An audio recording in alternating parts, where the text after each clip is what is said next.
what you do is wherever the grapes are, you want to cut all the leaves that are covering them out so that they get lots of sun and they get lots of air. Don McCool, an amateur viticulturalist in Peachland with an extensive background in winemaking, wants people to know that it's not all gloom and doom when it comes to Okanagan grapes. That's my place right there. And I sat there and looked at the vineyard for a couple of years and thought, man, I just hate to see all this going to waste. McCool's admittedly a lucky guy. His neighbor owns a vineyard that fell into disrepair, and one day he decided to see if he could coax the vineyard back to life. So I really enjoyed. I've always been a gardener and enjoyed growing things. So to get out here every day in the nice weather and see things that you started off growing and see it develop, and then actually get to pick it and make wine out of it and sit down and eat, have a glass of wine. Life doesn't get any better than that. That is pretty cool. The operation is called Sleepy Hollow Vineyards, and McCool says this is one of the best years he's seen despite what other growers are saying.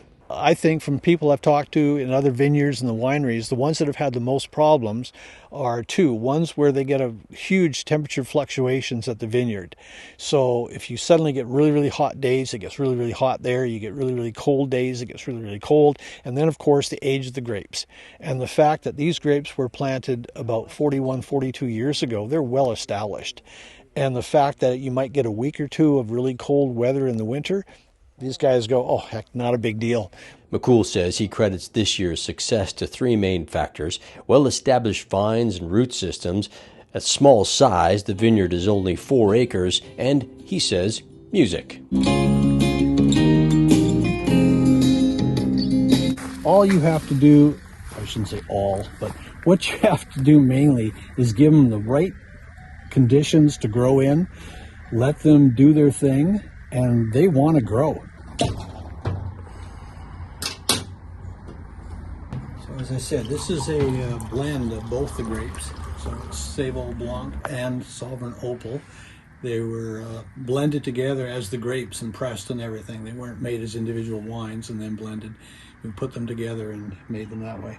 McCool says he knows how lucky he is as an amateur viticulturalist.